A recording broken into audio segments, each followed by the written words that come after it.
कुमार यादव को बेहतरीन खिलाड़ी मानते हैं तो हमारी इस वीडियो को लाइक जरूर कीजिएगा। दोस्तों, भारत की युवा क्रिकेट और न्यूजीलैंड के बीच हुआ आखिरी घमासान, जहां मैकलीन पार्क के मैदान पर अर्शदीप के साथ मिलकर भारतीय गेंदबाजों ने मचाई ऐसी तबाही, अपनी ही सरजमी पर घुटने टेकने को मजबूर हुई कीवी टीम। रोंगटे खड़े कर देने वाले इस मुकाबले में ऐसी करवट ली कि आखिरी गेंद तक ये कह पाना नामुमकिन था कि कौन बनेगा इस महा मुकाबले का विजेता। जी हाँ, पूरी हाईलाइट आपको हम दिखाएंगे, लेकिन उससे पहले आप सभी को क्या लगता है कि किसे होना चाहिए भारत का कप्तान, हार्दिक पांड्या और विराट कोहली में से? कमेंट सेक्शन में कमेंट करके जरूर बताइए। दोस्तों, भारत और न्यूजीलैंड दोनों तैयार थी नेपियर के मैदान पर आखिरकार घमासान के लिए, और जहां यंगिस्तान को चाहिए थी सीरीज में जीत, तो जख्मी शेर की तरह न्यूजीलैंड मारना चाहती थी जबरदस्त पंजा और इन युवाओं को हरा कर दिखाना चाहती थी कि उनमें दम बाकी है। लेकिन इस जबरदस्त मैच में एक बार फिर से विलन बनकर आई बारिश, जहां पहले टॉस देरी से हुआ, फिर मैच देरी से शुरू हुआ, लेकिन करोड़ों लोगों की दुआओं का असर जल्द हुआ और 40 मिनट की देरी से मैच शुरू किया गया, जहां टॉस हार्दिक ने गंवा दिया। भारतीय टीम को पहले गेंदबाजी के लिए आमंत्रित किया गया। न्यूजीलैंड के कप्तान साउदी ने और भारतीय गेंदबाजों को कड़ी टक्कर दे रनों की बारिश करने के इरादे से फिनलैंड के साथ देवेंद्र कॉनवे मैदान पर आए, और आपको बता दें कि जिनके सामने भुवनेश्वर कुमार थे। दोस्तों, भुवी ने अपने स्विंग का शानदार नजारा दिखाते हुए पहली ही गेंद पर एलन को शिकार बना लिया, लेकिन किस्मत और गीले मैदान ने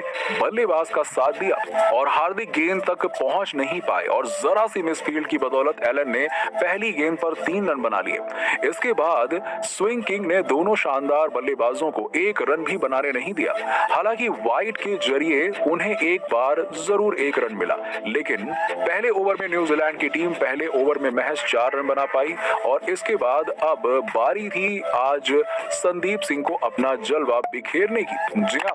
क्योंकि ये खिलाड़ी भी अपना जलवा बिखेरने के लिए तैयार था, और इसके साथ साथ अब एक बड़ा ओवर आता है, और इसी इरादे से पूरी की पूरी भारतीय टीम नजरें बिछाए बैठी थी। लेकिन दोस्तों, एलन के इरादे कुछ और ही थे। उन्होंने इस युवा के सम्मान को ठेस पहुंचाते हुए पहली ही गेंद पर तेज तर्रार चौका जड़ दिया। एलन काफी खतरनाक दिख रहे थे,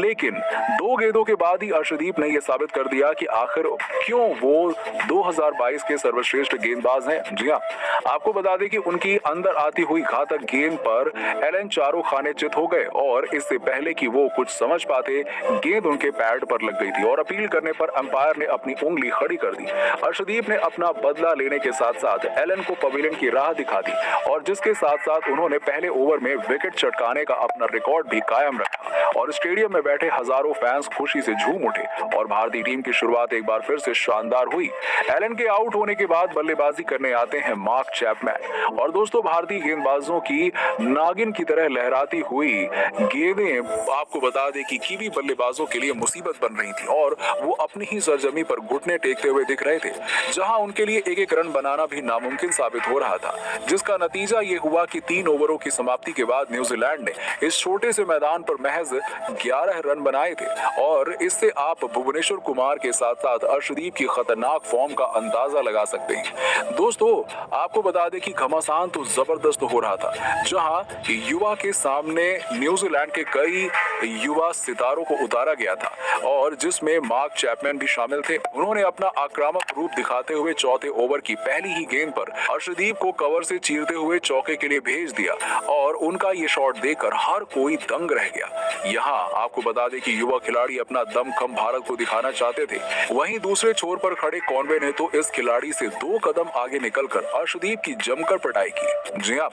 दोस्तों, आपको बता दें कि पहले तो उन्होंने अर्शदीप की छोटी गेंद का भरपूर फायदा उठाया और अपने पसंदीदा पुल शॉट से उसे चौके के लिए भेजकर रनों की रफ्तार को तूफानी अंदाज से बढ़ाना शुरू कर दिया था। तो फिर अगली गेंद पर उन्होंने कवर के ऊपर से इतना दर्शनीय छक्का लगाया जिसे देखकर सभी की आंखें फटी की फटी रह गई थी। अचानक से पूरा मैच पलट गया था, लेकिन वो यहीं पर नहीं रुकते हैं और ओवर की आखिरी गेंद पर भी उन्होंने आगे निकलकर विकेट के बिल्कुल सामने तूफानी चौका बटोर लिया और इसकी बदौलत ये अब तक का सबसे महंगा ओवर साबित हुआ, जिसमें न्यूजीलैंड ने 19 रन बटोरे थे। दोस्तों, इन दोनों की तूफानी बल्लेबाजी से भारतीय टीम मुसीबत में आ गई थी, जहां मोमेंटम मिलते ही दोनों तूफानी बल्लेबाजों ने भुवनेश्वर कुमार को आड़े हाथों ले लिया। उनकी 2 गेंदों पर पहले तो एक खतरनाक चौका और मिड विकेट के ऊपर से एक तूफानी छक्का लगाकर भारतीय खेमे के पैरों तले जमीन खिसका दी, जहां उनसे ये मैच दूर जाता हुआ दिख रहा था और उन्हें एक बहुत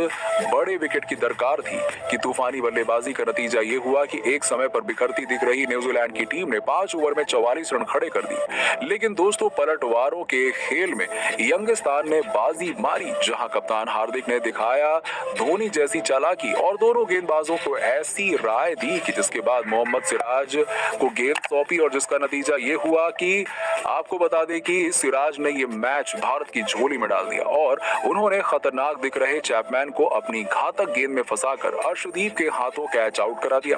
अब एक बार फिर यह मुकाबला पलट चुका था, जहां 44 रनों पर न्यूजीलैंड ने 2 विकेट गंवा दिए थे और मोहम्मद सिराज की बदौलत युवा ब्रिगेड मैच में शिकंजा कसने के लिए तैयार था। जहां न्यूजीलैंड ने 6 ओवर में महज 46 रन बनाए थे, तो यहां से भारतीय टीम आसानी से मैच जीत सकती है। लेकिन दोस्तों, आपको क्या लगता है कि हार्दिक पांड्या को क्या T20 का कप्तान बना देना चाहिए या फिर नहीं? कमेंट सेक्शन में जरूर बताइए और ऐसी ही खबरों के लिए सब्सक्राइब कीजिए हमारे YouTube चैनल को। धन्यवाद।